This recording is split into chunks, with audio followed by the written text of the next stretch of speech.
क्या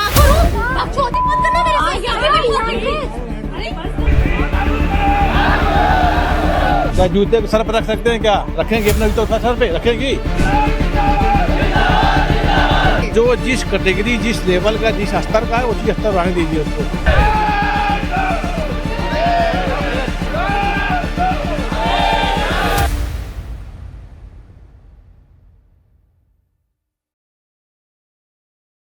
नमस्कार, आदाब। मैं हूं आपके साथ निखत अली। दोस्तों, आज की ये रिपोर्ट उस जातिगत घमंड पर है जो आज़ादी के 78 साल बाद भी इस देश की रगों में जिंदा है।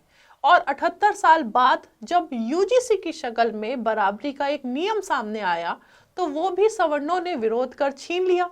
लेकिन अब जो तस्वीरें सामने आ रही है वो सिर्फ तस्वीरें नहीं है, वो इस देश की सोच का आईना है। और इन्हें देखकर आप खुद तय कीजिएगा, क्या इस देश में बराबरी का हक मांगना आज भी जूते को सिर पर बिठाने जैसा है?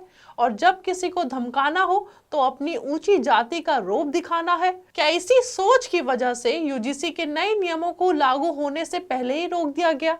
आज की इस रिपोर्ट में हम आपको दिखाएंगे कि क्यों दलित और पिछड़ा वर्ग आज भी सड़कों पर है, किसी से कुछ छीनने नहीं बल्कि अपना हक मांगने। दोस्तों, वीडियो के शुरुआत में आपने 3 तस्वीरें देखी होंगी, जहां पहले एक आदमी कह रहा है पैरों की जूती को कोई सिर पर रखता है क्या? फिर एक महिला को यह कहते सुना होगा कि ठाकुर हूं, आगे गाली के साथ कहा ज्यादा बकवास मत करना। और उसके बाद एक प्रदर्शन का वीडियो भी देखा होगा। इन सब के बारे में आपको एक एक करके आगे बताते हैं, लेकिन सबसे पहले आप यूजीसी के नए नियमों को लेकर हो रहे इन प्रदर्शनों को देखिए और सोचिए कि ये लोग सड़कों पर आने के लिए क्यों मजबूर है। जो तस्वीर अभी आपके सामने है वो उत्तर प्रदेश के मैनपुरी की तस्वीर है। सोमवार की ही है। यूजीसी के नए नियमों के समर्थन और बहाली के लिए प्रदर्शन कर रहे हैं।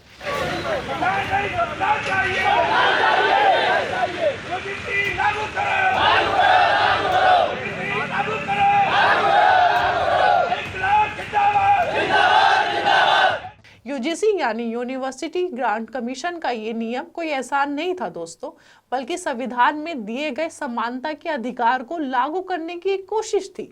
क्योंकि जब सदियों तक एक वर्ग को शिक्षा, संसाधन और अवसर हर जगह भेदभाव का सामना करना पड़ा हो तो ऐसे नियम जरूरत बन जाते हैं। सिर्फ ये कह देने भर से काम नहीं चलता कि जातिगत भेदभाव मौजूद नहीं है, क्योंकि जिस देश में एक पढ़ा लिखा शिक्षक भी इंसानों को जाति के आधार पर जूती समझता हो और अकड़ के साथ कहता हो कि पैरों की जूती को कोई सिर पर बैठाया जा सकता है, उस देश में इंसान को इंसान समझना सबसे पहला सबक होना चाहिए। दोस्तों, दरअसल यूजीसी को लेकर जगह जगह लोगों की राय लिए जा रहे हैं। ऐसे ही दिल्ली में एक शिक्षक की राय ली गई, जहां इस शिक्षक ने खुलेआम कहा जो जिस स्तर का है वो उसी स्तर का है, उसे बदला नहीं जा सकता। पैरों की जूती को सिर पर नहीं बैठाया जाता। आप खुद सुनिए। क्या जूते को सर पर रख सकते हैं? क्या रखेंगे? अपना जूता सर पे रखेंगी? जवाब दीजिए मेरा। उसको सर पर रखोगी? जो जिस कैटेगरी, जिस लेवल का, जिस स्तर का है उसी स्तर रहने दीजिए उसको।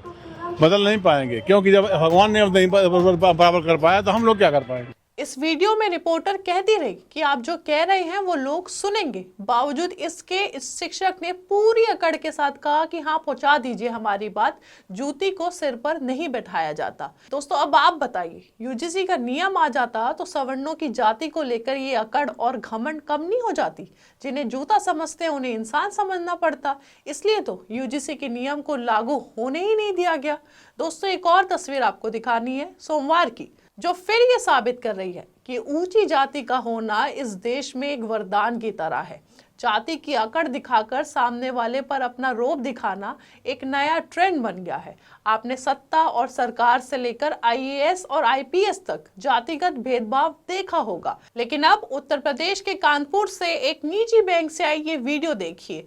गाली पर हम बीप लगा रहे हैं क्योंकि हम सुना नहीं सकते। क्या अपने पति को समझाओ यार। मैं उनको बोल रही हूँ, मैंने इनकी लैंग्वेज में बोला, इनकी लैंग्वेज पे गलत नहीं। मैंने सिर्फ बहन बोला था, सिर्फ बहन। मैंने कैमरा अगर हो अगर उसमें सुनाई दो तो सुन लो यार। मेरी लैंग्वेज नहीं सुधार पाएगी, ऐसे की तैसे करेगी। ठाकुर हूँ मैं। रुक जाइए। ठाकुर हूँ,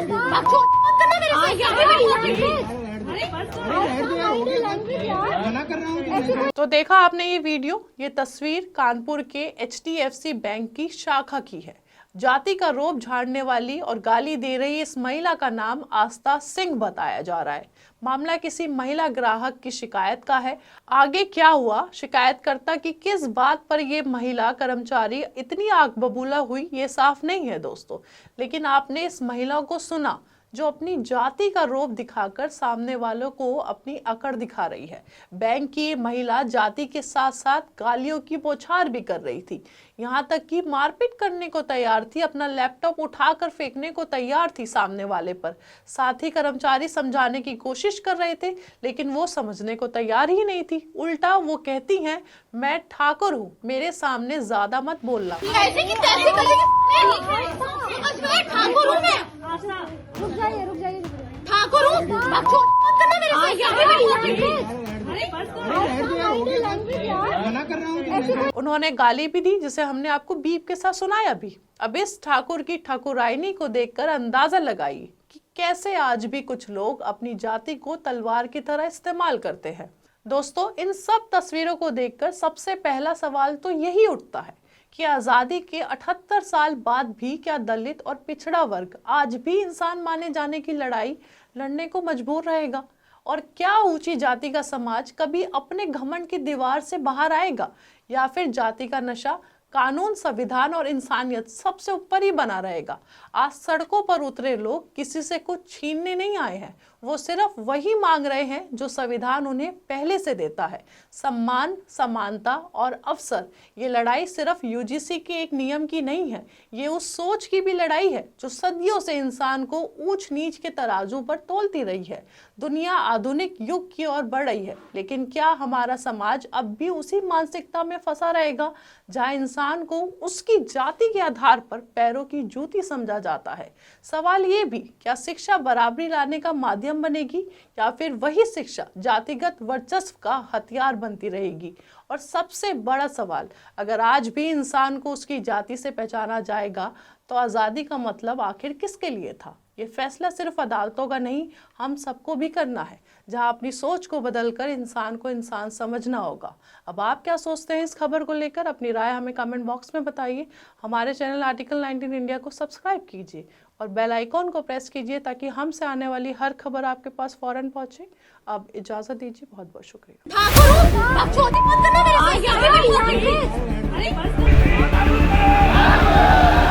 क्या जूते को सर पर रख सकते हैं? क्या रखेंगे? अपना जूता सर पे रखेंगी?